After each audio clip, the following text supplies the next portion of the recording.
You know the Alfred Hitchcock film, The Man Who Knew Too Much. The story of Victor Bout really is the man who filmed too much. It's a story of a man seeing his life through a video camera.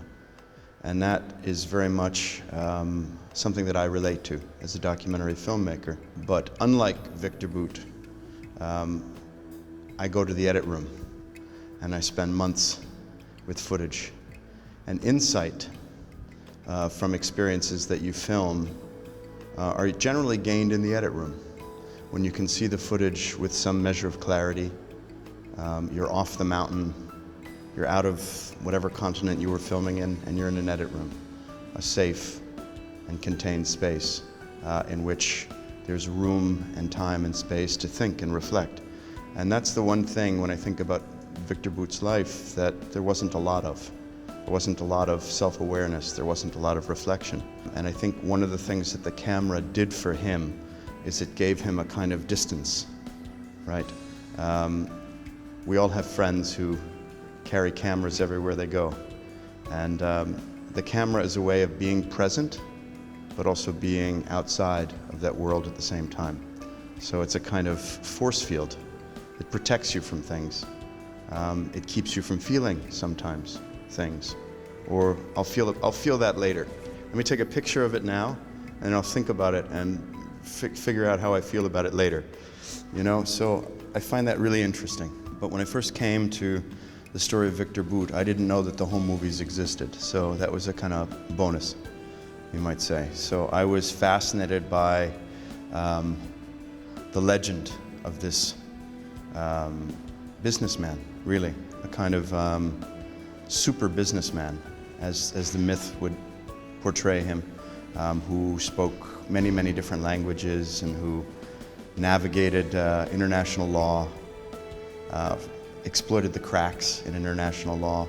I was fascinated by that. I've always been drawn to characters who represent the grays, that the sort of moral ambiguity is interesting space for me as a filmmaker.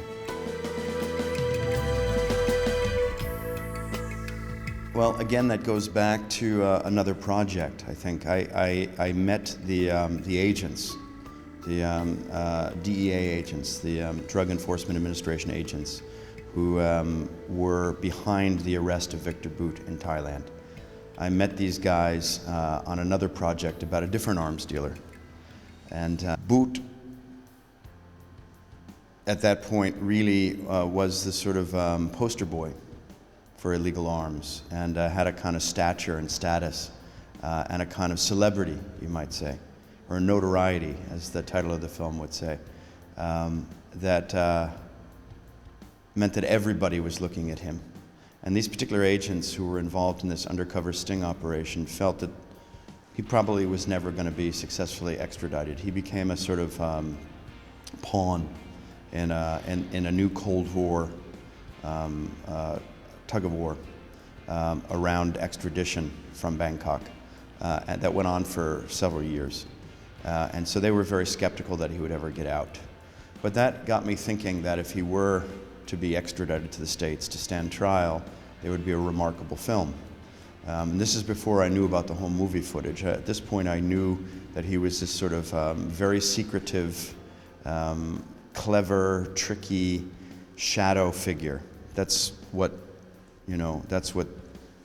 the rumors and the mythology would have you believe. And so when I sat down with the wife after extradition, after he was about to stand trial in New York, and I asked, what exists? What footage do you have? What photos exist? Is there any footage? Because this is, 20 years of backstory. And as a documentary filmmaker, you always have to ask yourself, how do we visualize this? I'm not writing an article. It's easy to do it in print. How do you do it on the screen? And she said, oh, we have home movies. We have boxes of home movies. All this, Victor filmed everything, over the course of 2 decades.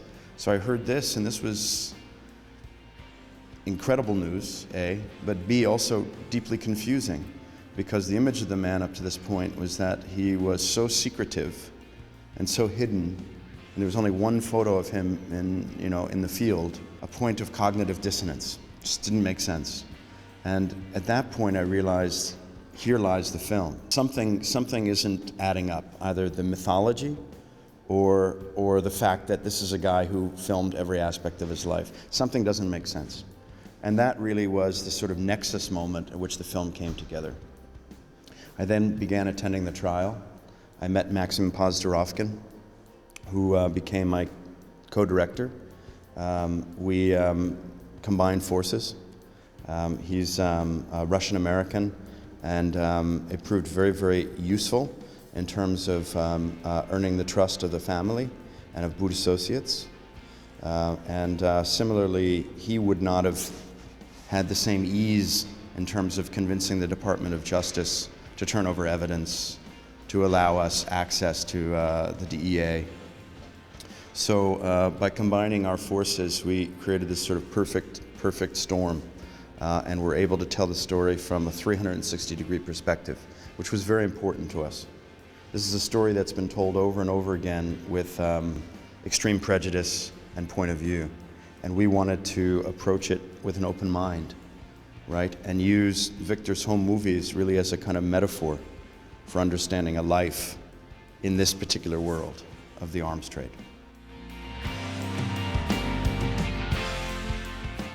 The superficial answer is that, because people would say, here's a man who's breaking laws and he's an international notorious bad guy, why would he be wandering around with a video camera filming himself? Well, the answer is that he wasn't breaking as many laws as you think he was. That the real issue isn't the laws that are broken by the individuals, it's the laws that are broken by nations. Because the nations are the major players in the arms world. And the ethics, maybe. The ethics. So ultimately it's a film about ethics. It's not a film about laws, right? And that, I think, is one of the major takeaways of the film. It's not a question of legal, illegal. It's maybe a question of right and wrong. And it's a question that we put back to the audience, right? Because there are things that we all do in our lives that are questionable. And as the world gets smaller and populations get bigger and resources dwindle, we all have to take responsibility for our actions in a whole new kind of way, whether it's talking about our carbon footprints, or the amount of time we spend on the internet, or where we bank, or what products we buy. We're all interconnected to such a degree that we have to have a sense of responsibility. I think he had a sense that his life was extraordinary, right? And I think that he, as a personality, and I've thought a lot about this, that he had an inability to taste all the sweetness, right? And I think on some level he knew that. And I think it's this idea I mentioned earlier that if you film it now, you can go back and really unpack it later. It's a way of sort of putting a pin in something so you don't have to feel everything about it. I mean, Victor's a fascinating human being and a very, very bright man without a lot of self-awareness. And I think the camera played a role for him in that regard. He did also have this notion that he could make documentary films. As a businessman, very concerned with efficiency. You fly into a country with a certain amount of gas and a full cargo load of products. You need to fly out with stuff as well. Every part of the cow that you slaughter has to be used, so to speak, right?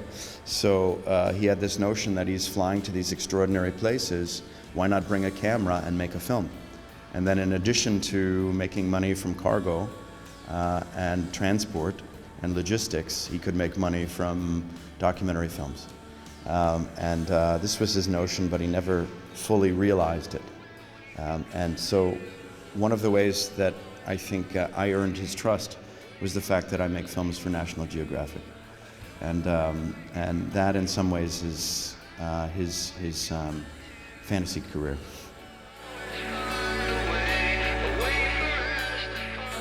Yeah, it's an interesting question, because in some ways it's the collapse of the Soviet Union that really launched him, that he became a very exuberant capitalist, and for over a decade continued to grow, and kept employing the same sort of strategy. He's deeply curious, He's always looking for new markets and new opportunities. You see that in South Africa, where he moves his family and his company and figures out how to retrofit his cargo planes so that they can transport exotic wildlife to zoos and private collectors. You know, so he's an entrepreneur in the best sense of the word. Okay, but what happens with Victor is that the world began to change around him. And because I believe of this inability to see himself in context, he doesn't change. He remains the same from decade to decade to decade, but the world changes around him. And eventually, what's celebrated and applauded, you know, the princes in Sharjah celebrate him and give him awards for building infrastructure. You know, within 5 years, he's on the international wanted list. He's being investigated by the UN. He's considered an embargo breaker, and he's labeled the merchant of death. And he doesn't understand why the world is treating him like this. And he goes out and begins to defend himself publicly, which only makes things worse. And he has no awareness as to why that would make things worse. That journey of empathy for the audience is, for me, why I make films. For the audience to be surprised by a feeling or by a change in feeling, right? How do I feel? I think that to make a film about a person, you have to have a certain measure of empathy. And it's always very difficult when the subject is a criminal or somebody who's done something that you consider to be wrong. Personally, I would never agree to fly weapons anywhere. I would have nothing to do with that. So that made me quite uncomfortable. And the first time I met him in prison, I was quite nervous, you know, because what I knew was what I read in Douglas Farrell's book, The Merchant of Death, you know, and I was a little scared. I grew to discover that he was a very warm person and a very curious person and liked to talk a lot about Africa. For somebody who's been credited with sowing so much destruction in the wars of the last 2 decades in that continent, he's somebody with a tremendous love for that continent. That I found to be paradoxical, and it was a paradox that made me very uncomfortable. But how do I feel? I feel sorry mostly, I think, for his daughter. That's where most of my empathy goes. But I do find him empathetic. I find that blindness is a character trait that generates empathy, right? Because when we see other characters, when we watch characters on stage or on screen who lack vision in a metaphoric sense, it creates an awareness in ourselves about how there may be parts of us that are blind. We all have blind spots, as we say, right? And I think that to have a protagonist who has blindness is really powerful and interesting. And so I empathize mostly with his curiosity, with his love of travel, with his desire to film things, you know, and his how to put it, his hunger for life. Where I get uncomfortable is with the notion that profit is an exemplary virtue, that it trumps everything else. And I think that in the modern world of the last few decades, I think that is a virtue that's upheld as a sort of golden mean. That profit is considered to be, you know, a North Star for a lot of people, something to pursue. And that makes me very uncomfortable. It's not how I've lived my life. A question that we asked almost everybody who sat down at our table of inquisition was, do you think the world is safer with Victor Bout behind bars? And you can pretty well guess who said yes and who said no. Do I think justice was served? I think that the film that we made is an attempt to try to wring some justice out of the trial and to wring some justice out of the takedown. Because I don't think that the lessons that need to be taught or need to be learned have been learned. Vilifying Victor Bout, looking at him as the merchant of death, trying to pursue a life sentence or a very, very hefty sentence, and making him the repository of all the ills of an industry, I don't think is justice. Okay? Which is not to say that the man's not guilty, because he is guilty, right? But I think it's the industry that needs to be on trial, not the one man.